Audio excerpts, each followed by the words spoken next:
The true beauty नामक कविता के second stanza की व्याख्या करने के लिए हम अब तैयार हैं। प्लीज सुनिए। दूसरे स्टैंजा में कवि द ट्रू ब्यूटी के बारे में बात करता है। ट्रू ब्यूटी के बारे में, सच्चा सौंदर्य, स्पिरिचुअल ब्यूटी की बात करता है कवि, आध्यात्मिक सौंदर्य। इंटरनल ब्यूटी की बात करता है, आंतरिक सौंदर्य। Beauty of mind and soul की बात करता है। आइए पढ़ते हैं। But a smooth and steadfast mind, smooth, सम, विषम नहीं, सम, smooth, even,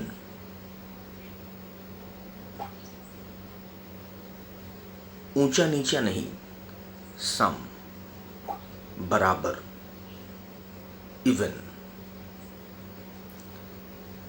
and the steadfast, दृढ़, firm,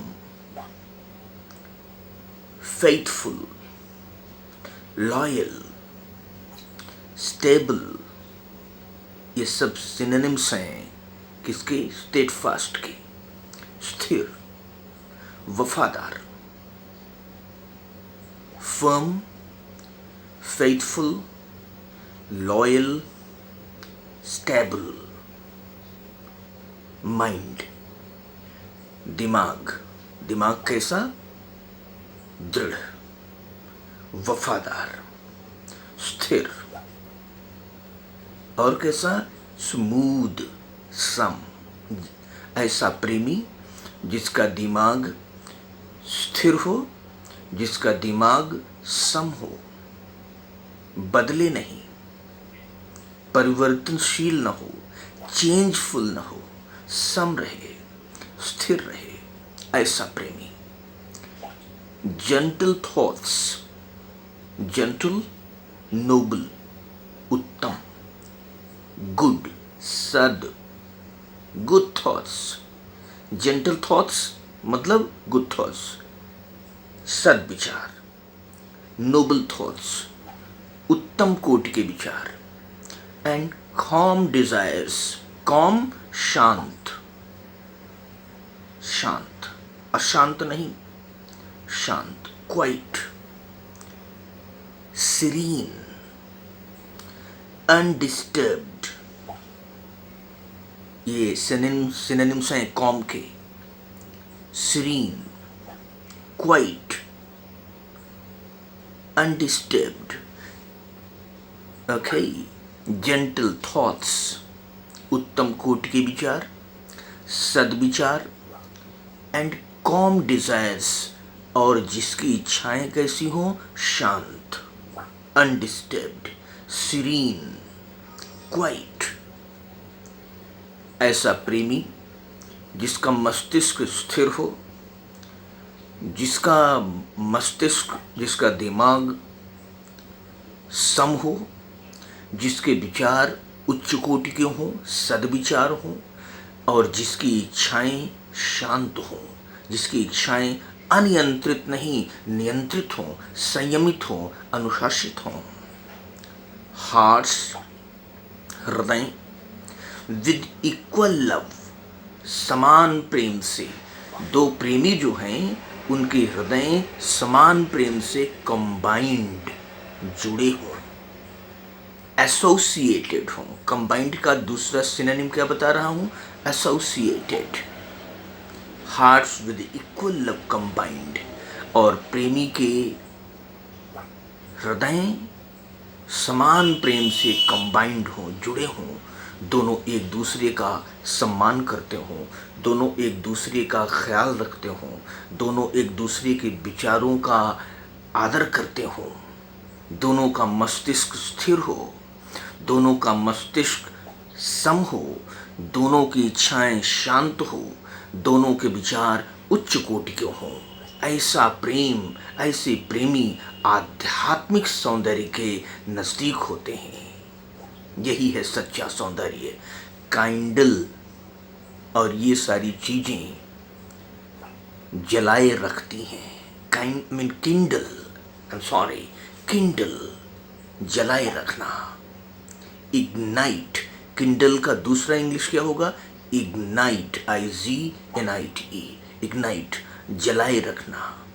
नेवर डाइंग, कभी भी न बुझने वाली, नेवर डाइंग कभी भी न बुझने वाली फायर्स, प्रेमाग्नि, कभी भी न बुझने वाली प्रेमाग्नि को जलाए रखते हैं। क्या, कौन सी चीज़ है वो जो प्रेमाग्नि को जलाए रखती हैं और वह प्रेमाग्नि कभी बुझती नहीं है? वो कौन सी चीज़ें हैं? तो कह रहा है सम और स्थिर मस्तिष्क, उच्च कोटि के विचार, शांत इच्छाएं और समान प्रेम से जुड़े हुए दोनों प्रेमियों के हृदय।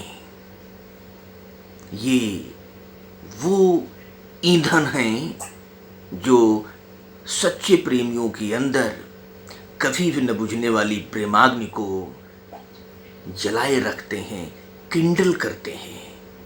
किंडल, इग्नाइट, जलाए रखना। वेयर दीज आर नॉट, जहाँ पर ये चीज़ें नहीं हैं। वेयर दीज आर नॉट, कवि कहता है कि जहाँ पर ये चीज़ें नहीं हैं, जहाँ पर सम और दृढ़ मस्तिष्क नहीं है, जहाँ पर उच्च कोटि के विचार नहीं हैं, जहाँ पर इच्छाएं शांत नहीं हैं, जहाँ प्रेमियों के हृदय समान प्रेम से जुड़े हुए नहीं हैं, आई डिस्पाइज, मैं घृणा करता हूँ। हेट, डिसडेन, DISDAIN, डिसडेन घृणा करना। कह रहा है जहाँ पर ये चीज़ें नहीं हैं मैं घृणा करता हूँ। लवली चीक्स, ऐसे प्यारे गालों से, और लिप्स अथवा होठों से, और आइज़ अथवा आँखों से।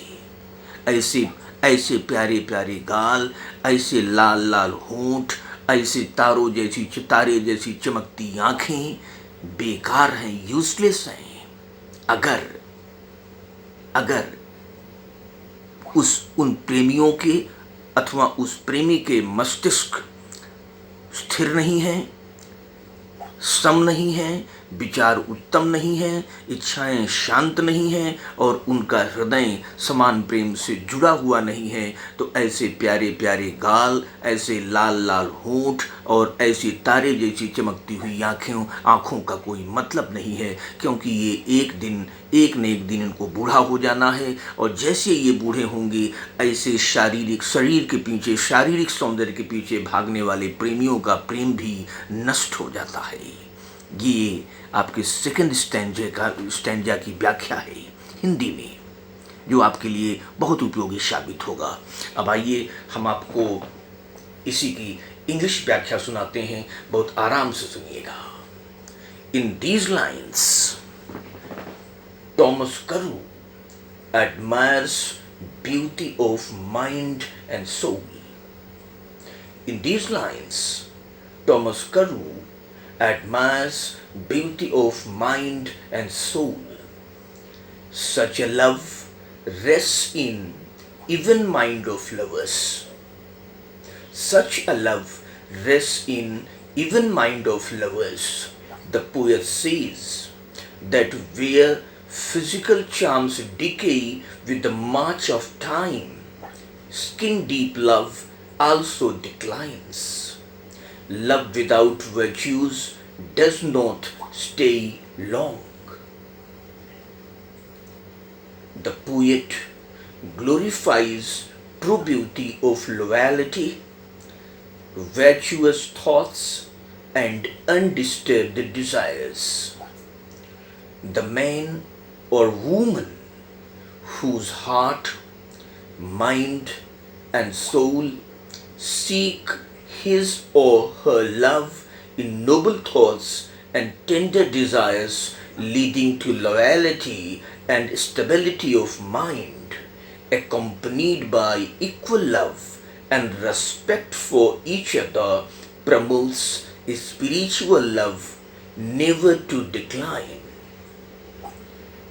Lovers having even and firm mind together with virtues continue to inspire each other with renewed vigor. Vigor means urja, utsah. Love happens in heart, rises in head, and rests in soul. In skin, lust alone stays because love devoid of virtues dies very soon. That is a false love.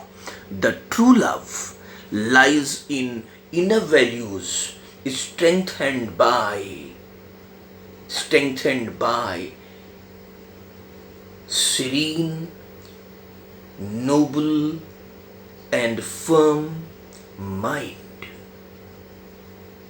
This is the explanation